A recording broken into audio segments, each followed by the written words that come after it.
ये कांग्रेस का मैनिफेस्टो कह रहा है कि वो माताओं बहनों का सोने का हिसाब करेंगे, उसकी जड़ती करेंगे, जानकारी लेंगे और फिर उस संपत्ति को बांट देंगे और उनको बांटेंगे जिनको मनमोहन सिंह जी की सरकार ने कहा था कि संपत्ति पर पहला अधिकार मुसलमानों का है। प्रधानमंत्री मोदी के इस बयान को लेकर अब विवाद हो रहा है। विवाद इसलिए क्योंकि भरे मंच से पीएम ये दावा कर रहे हैं कि कांग्रेस के घोषणा पत्र में कहा गया है कि वे माताओं और बहनों के साथ गोल्ड का हिसाब करेंगे और फिर उस संपत्ति को अल्पसंख्यकों को बांट देंगे। लेकिन पीएम के दावे के मुताबिक क्या असल में कांग्रेस के घोषणा पत्र में ऐसा कुछ जिक्र किया गया है? क्या कांग्रेस के नेताओं की ओर से ऐसी कोई बात कही गई है? क्या राहुल गांधी ने अपने भाषणों में वेल्थ रीडिस्ट्रीब्यूशन का जिक्र किया है? इस पूरे मामले का असल सच क्या है, आइए जानते हैं। इस पूरे विवाद की शुरुआत होती है 21 अप्रैल को रविवार के दिन। दूसरे चरण के मतदान से पहले पीएम मोदी राजस्थान के बांसवाड़ा में एक चुनावी रैली को संबोधित कर रहे थे। इस दौरान उन्होंने मंच से कांग्रेस के घोषणा पत्र को निशाना साधते हुए दावा किया कि अगर कांग्रेस पार्टी सत्ता में आती है तो वह लोगों की संपत्ति को बांट देंगे। अब सवाल उठता है किसको? तो इसके लिए पीएम मोदी ने पूर्व प्रधानमंत्री मनमोहन सिंह के एक भाषण का जिक्र करते हुए इशारा दिया कि मुसलमानों को। ये कांग्रेस का मैनिफेस्टो कह रहा है कि वो माताओं बहनों का सोने का हिसाब करेंगे, उसकी जड़ती करेंगे, जानकारी लेंगे और फिर उस संपत्ति को बांट देंगे और उनको बांटेंगे जिनको मनमोहन सिंह जी की सरकार ने कहा था कि संपत्ति पर पहला अधिकार मुसलमानों का है। भाइयों बहनों, ये अर्बन नक्सल की सोच, मेरी माताओं बहनों, ये आपका मंगलसूत्र भी बचने नहीं देंगे, यहां तक जाएंगे मैं कहने। पीएम मोदी ने जैसे ही कांग्रेस के घोषणा पत्र को निशाने पर लिया, कांग्रेस के तमाम बड़े नेता बिफर गए। कांग्रेस अध्यक्ष मल्लिकार्जुन खड़गे ने पीएम मोदी पर झूठ बोलने का आरोप लगा दिया।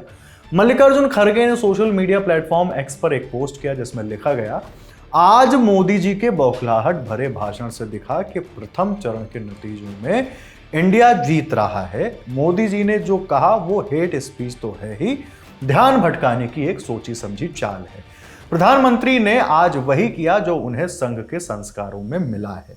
हमारा घोषणा पत्र हर एक भारतीय के लिए है, सबकी बराबरी की बात करता है, सबके लिए न्याय की बात करता है। कांग्रेस का न्याय पत्र सच की बुनियाद पर टिका है, पर लगता है गोएबल्स रूपी तानाशाह की कुर्सी अब डगमगा रही है। पीएम मोदी के दावे को काउंटर करने के लिए अब कांग्रेस की ओर से दावा किया जा रहा है कि उनके घोषणा पत्र में कहीं भी इस बात का जिक्र नहीं है कि वह लोगों की संपत्ति लेकर मुसलमानों को बांट देगी। लोकसभा चुनाव 2024 के लिए कांग्रेस ने जो घोषणा पत्र जारी किया है उसमें 5 न्याय, 25 गारंटी, 300 से ज्यादा वादे किए गए हैं। कांग्रेस के घोषणा पत्र में हिस्सेदारी न्याय वाले सेक्शन में एक भाग है सामाजिक न्याय का। इसमें लिखा गया है कि कांग्रेस राष्ट्रव्यापी आर्थिक सामाजिक जाति जनगणना करवाएगी। इसके माध्यम से कांग्रेस जातियों, उपजातियों और उनकी आर्थिक सामाजिक स्थिति का पता लगाएगी। जनगणना से प्राप्त आंकड़ों के आधार पर कांग्रेस उनकी स्थिति में सुधार के लिए सकारात्मक कदम उठाएगी।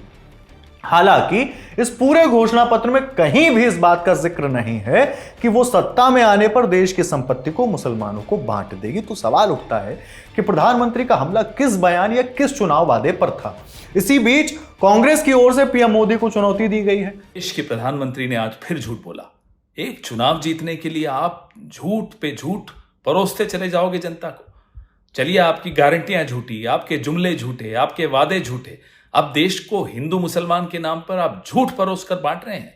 कांग्रेस के मैनिफेस्टो में कहीं भी, मैं ये चुनौती करता हूं प्रधानमंत्री को, कहीं मुसलमान या हिंदू कोई इस तरह का शब्द हो तो हमें बताएं और ये चुनौती स्वीकार करें, नहीं तो झूठ बोलना बंद करें। पीएम मोदी के चुनावी भाषण से इतर बीजेपी के कई नेताओं की ओर से दावा किया जा रहा है कि राहुल गांधी ने अपने मंच से वेल्थ रीडिस्ट्रीब्यूशन शब्द का जिक्र किया है और इसका संबंध संपत्ति को मुसलमानों में बांटने से है। बीजेपी नेताओं का कहना है कि घोषणा पत्र जारी होने के बाद राहुल गांधी ने सर्वे से भावार्थ वेल्थ रीडिस्ट्रीब्यूशन है, लेकिन असल में ऐसा है क्या? दरअसल बीजेपी नेताओं के दावे को बल मिलता है कुछ मीडिया रिपोर्ट्स से, जिसमें वेल्थ रिडिस्ट्रीब्यूशन शब्द का जिक्र है। ये सारे रिपोर्ट्स राहुल के 6 अप्रैल के भाषण पर हैं। हालांकि राहुल गांधी ने 6 अप्रैल को जो भाषण दिया उसमें वेल्थ रीडिस्ट्रीब्यूशन जैसे शब्द का जिक्र नहीं था, लेकिन कास्ट, इकोनॉमिक और फाइनेंशियल सर्वेज की बात जरूर की गई थी। सर्वे के बाद क्रांतिकारी कदम उठाने की भी बात थी और लोगों को उनका हक दिलाने का भी दावा था, लेकिन यहां पर क्रांतिकारी कदम का भावार्थ नहीं बताया गया था। अब राहुल के भाषण का वो हिस्सा सुनते हैं। हमने वायदा किया है कि जैसे ही हमारी सरकार आएगी, जो हमने तेलंगाना में किया, जाति जनगणना को हम पूरे देश में इंप्लीमेंट कर देंगे। देश का एक्सरे कर देंगे, दूध का दूध, पानी का पानी हो जाएगा। पिछड़े वर्ग को, दलितों को, आदिवासियों को, गरीब जनरल कास्ट के लोगों को, माइनॉरिटीज को पता लग जाएगा कि इस देश में उनकी भागीदारी कितनी है। इसके बाद हम फाइनेंशियल और इंस्टीट्यूशनल सर्वे करेंगे और इस ऐतिहासिक कदम के बाद हम क्रांतिकारी काम शुरू करेंगे। जो आपका हक बनता है वो हम आपके लिए आपको देने का काम करेंगे। कांग्रेस की ओर से बार बार जिस जातिगत सर्वे को आधार बनाकर सामाजिक न्याय का वादा किया जा रहा है, अब बीजेपी ने पीएम मोदी के बयान के बचाव के लिए इसी सर्वे को ढाल बना लिया है। गृह मंत्री अमित शाह ने छत्तीसगढ़ के कांकेर में एक चुनावी रैली में पूछा कि घोषणा पत्र में सर्वे की बात है या नहीं। अभी अभी कांग्रेस पार्टी को मिर्ची लगी है। मोदी जी ने उनके घोषणा पत्र में से सबकी संपत्ति का सर्वे करने का कहा है। मोदी जी ने कल कहा क्यों करना है इस सर्वे को।